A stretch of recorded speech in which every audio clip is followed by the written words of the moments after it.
Bonsoir. Aujourd'hui, nous allons aborder un thème que les gens négligent beaucoup plus parce que la majorité des personnes, quand tu les demandes quelles sont les entreprises qui gagnent le plus d'argent, ils vont te dire que ce sont des entreprises qui génèrent un grand chiffre d'affaires. Alors que non, aujourd'hui, les entreprises qui gagnent beaucoup plus d'argent ne sont pas celles qui vendent le plus, mais celles qui contrôlent le mieux.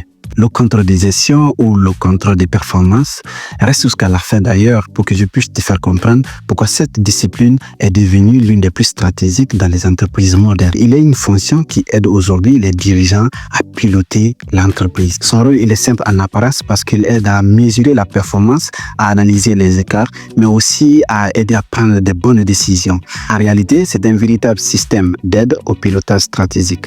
Par exemple, si une entreprise dépense plus qu'elle a prévu et que ses résultats ne se sont pas améliorés, le contrôleur de gestion va essayer à savoir le pourquoi et surtout comment corriger cette erreur. Nous allons parler un peu de l'historique de ces métiers parce qu'il faut savoir que ce métier n'est pas né au hasard. Il est apparu dans les années 30 dans un contexte très bien précis. Le contrôle de gestion apparaît dans les grandes entreprises industrielles aux États-Unis. À cette époque, les entreprises ont commencé à devenir de plus en plus complexes et donc les dirigeants ont besoin des informations plus fiables pour planifier, contrôler et surtout coordonner les entreprises. Dans ces entreprises industrielles, l'objectif du contrôle de gestion était seulement de communiquer des informations à la direction pour faciliter le contrôle et surtout la planification des opérations. 20 ans plus tard, c'est-à-dire dans les années 1950, le contrôle de gestion arrive en Europe, surtout dans les entreprises industrielles avec la reconstruction de l'économie d'après-guerre. Des penseurs comme Frédéric Taylor ou Henri Fayol, ils ont influencé cette logique de contrôle, d'organisation et de rationalisation. Plus tard, dans les années 1990 vers 2000, le contrôle de gestion a profondément changé grâce à l'informatique décisionnelle, c'est-à-dire les tableaux Excel,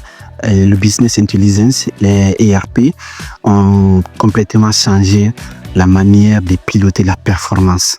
Grâce à ces changements de contrôle de gestion, aujourd'hui, le domaine s'est beaucoup plus élargi. On trouve le contrôle de gestion dans les entreprises organisationnelles, dans les entreprises environnementales, sociales ou même dans le management des risques. Le contrôle de gestion est au cœur de l'entreprise parce qu'il aide à faire le lien entre la stratégie et l'opérationnel. Donc, sans le contrôle de gestion, impossible de piloter efficacement la performance.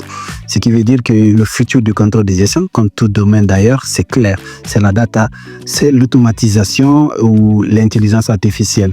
Aujourd'hui, on peut dire que le contrôle de gestion, ou même dans le futur, deviendra un analyste stratégique, surtout capable de prévoir le futur plutôt que de constater seulement. Donc, le contrôle de gestion n'est pas un métier du passé, ce n'est pas aussi à négliger. C'est d'ailleurs une compétence clé pour comprendre, décider et surtout créer de la valeur si on veut être entrepreneur, bien sûr. Un autre jour, nous allons aborder un autre point aussi.